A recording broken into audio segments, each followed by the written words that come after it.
eh, las últimas encuestas que se hacían, lo que se pedía y se esperaba era transparencia en términos, dime la verdad, en qué situación estamos y cómo la vas a mejorar. ¿Sientes que ha habido transparencia, claridad respecto al diagnóstico de la coyuntura actual en el mensaje? Si te refieres a la coyuntura de la pandemia, creo que, digamos, yo esperaría que eso se dilucide en la presentación del gabinete, porque no ha habido mucho más que los gestos iniciales. Uno, digamos, el querer sacar lustre a cosas como el incremento de camas UCI, el mayor alcance que tendría el CIS, la unificación de salud con el CIS, ese tipo de cosas, ha diluido la presentación real de la situación del país. O sea, efectivamente, no sabemos bien, hay discrepancias sobre las cifras, hay discrepancias sobre, no solo las cifras fallecidos, sino que tanto a disposición de insumos hay, digamos, oxígeno y ese tipo de cosas. Entonces, eso yo siento que efectivamente estaba ausente. No ha habido una suerte de arqueo, una suerte de, ok, esta es la situación y de acá partamos, sino más bien ha habido una ambición de resumir lo que ha sido los 24 meses de su gestión. Sobre todo en este último 28, mensaje, ¿no? El último mensaje del presidente Martín Vizcarra. ¿Ha perdido la oportunidad para darle esperanza a los peruanos? Pues, digamos, yo creo que era efectivamente el espacio para presentar este llamado a la esperanza, presentar las líneas matrices, centrarte en los 3 ejes que se habían anticipado, y más bien se ha diluido en recopilar todas las cifras, los miles y las cosas que se han hecho. Es como que si hubiera querido cubrir de estas disputas mezquinas que él mencionaba al final, porque efectivamente ha hecho como un arqueo de todo, ¿no? Hay algunos sectores que han estado ausentes, yo no he escuchado gran cosa de relaciones exteriores, no ha habido algo de cultura, el Ministerio de Cultura lanzó hace algunos días la Política Nacional de Cultura el año 2030, entonces hay algunos sectores que sí han estado ausentes. Creo que ha sido un mensaje un poco desordenado, ¿no? Porque eso sí ha hecho un reconocimiento a nuestros científicos, ¿no? Que creo que no se escuchaba el tema de la ciencia en un mensaje presidencial en los últimos años.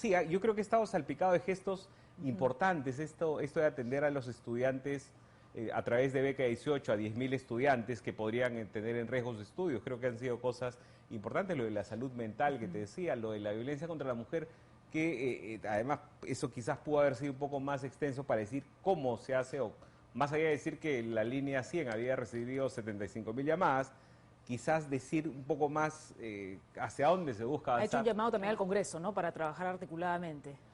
Sí, bueno, el Congreso, que además, y eso era un dato anecdótico que soltaba Martín Hidalgo en Twitter, pero uno de los que de la Comisión de Residuo fue Edgar Alarcón, a quien le conocemos sabemos, algo, ¿no? Claro, entonces, de rivalidades y las comisiones investigadoras que tiene al frente, ¿no? Exacto, ¿no? Entonces sí creo que ha llamado al Congreso, vamos a ver si eso se traduce en algo ojalá que sí, orgánico, que además, digamos, contenga mucha de esta hemorragia de proyectos de ley que creo que van a complicar más la cosa que solucionar. Un punto que ¿no? sí me parece que también ha estado ausente y que tiene que ver con un hecho que la pandemia ha sacado a la luz es la ineptitud o en todo caso reformular las capacidades del sector estatal, que no ha podido responder precisamente a muchas de las acciones y decisiones que se iban tomando desde el gabinete.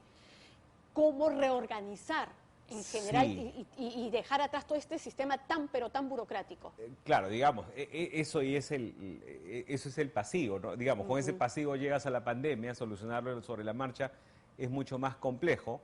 Esperemos que venga algo en el futuro, pero no ha habido mención a eso, y más bien lo que ha habido es esta mención a los municipios que le van a dar fondos para la infraestructura. A mí me pareció llamativa porque tú dices, a ver, pero si precisamente los municipios han demostrado también ineficiencia. Exacto, ¿no? O tú mencionabas algo de la descentralización cuando estábamos en el corte. Yo creo que bastante de las cosas que estamos viendo en Arequipa, en Huánuco, en todas las regiones, son precisamente las cosas que no hemos hecho en estos 20 años y en estos últimos 2 años, ¿no?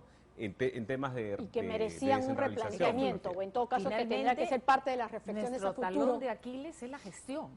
O sea, ¿de qué vale los presupuestos y hablar todas estas cifras si finalmente no se ejecuta como debería y en el tiempo que se necesita? Por eso era que tenía que ser importante algún tipo de propuesta o de proyecto, o vamos a trabajar en algo, porque si vamos a llegar al bicentenario exactamente en las condiciones en las que estamos, no va a caminar absolutamente nada.